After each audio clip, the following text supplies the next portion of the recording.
Minash Shaitan Rajim. Bismillah ar-Rahman ar-Rahim. Welcome, brothers and sisters, to today's video blog. Brothers and sisters, today's video blog deals with transgender topics. As you know, transgender has become a national discussion and a movement for members of the transgender society feel as though they're left out of the discourse on how they should be represented in society. Your brother Umar addresses this topic in detail, helping you get more clarity around the subject matter. Now let us be clear. Before we discuss this video blog, it must be made clear that gender is not a mental construct.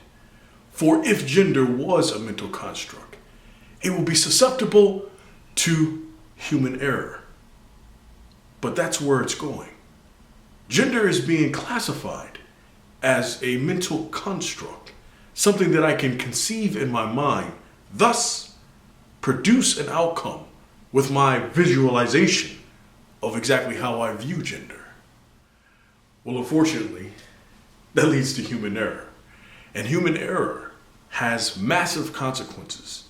For now, this error has now bled into the school systems, teaching elementary school children in public school a sort of different idea, perhaps an idea that's untraditional to the youth, creating more confusion on a very simple idea of gender. Now, demonizing gender with a flawed construct leads to very uncharted territories, for lack of better words. Human society has lived with the idea of two genders. Case in point, if I, with my own imagination, decide that I want to change the landscape of gender, my work is cut out for me. For example, men's sports, women's bathroom, men's bathroom.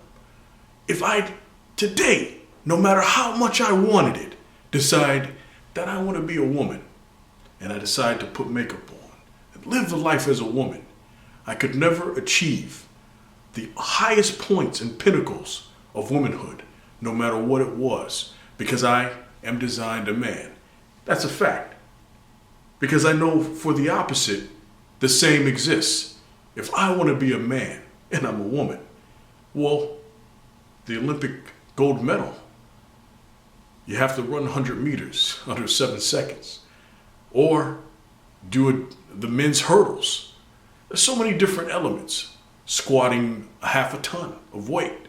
It's not just about physical elements, but it's also the experience of manhood that would make the transition impossible, a figment of your imagination, because most transgenders in today's society play along established lines to act and to do gestures, but beyond the gestures, manhood still reigns strong and it cannot be assaulted.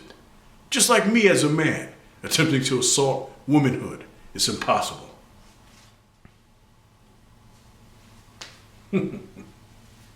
So hands down, brothers and sisters, this debate has been eradicated simply because we cannot minimize the gender experience of womanhood.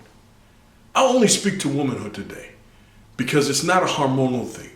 It's not makeup and a nice bag, perhaps a weave, something in your hair that makes you look pretty, a skirt, the high heels. That's not what makes womanhood.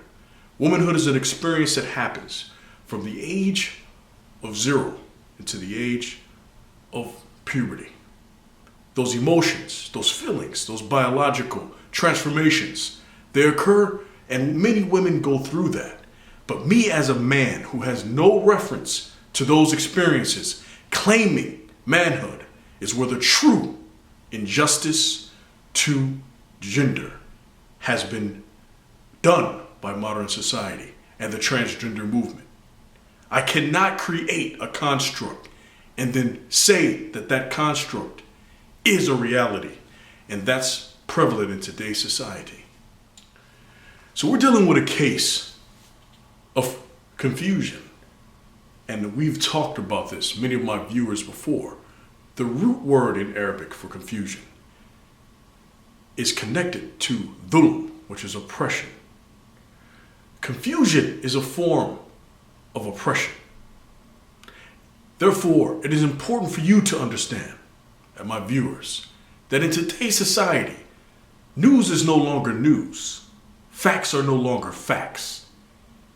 Many people with bravado and opinionated standpoints try to lead society into a path that's convenient for their social group.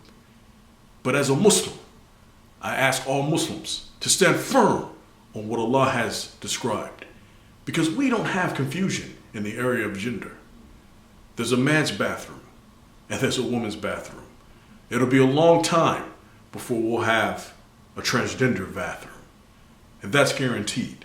But today, I say with emphasis that Allah has created mankind in pairs, both male and female.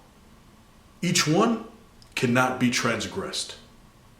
That is the fact. And this is the reality we live in today and tomorrow. No matter how many drugs or hormones are injected into the body, if you're one, it'll be very difficult to be the other. Despite what you perceive as a construct, it is impossible biologically. But if man and science choose to go down the path to make that possible, good luck. This is your brother Umar, signing out. Assalamu alaikum wa rahmatullahi wa barakatuh.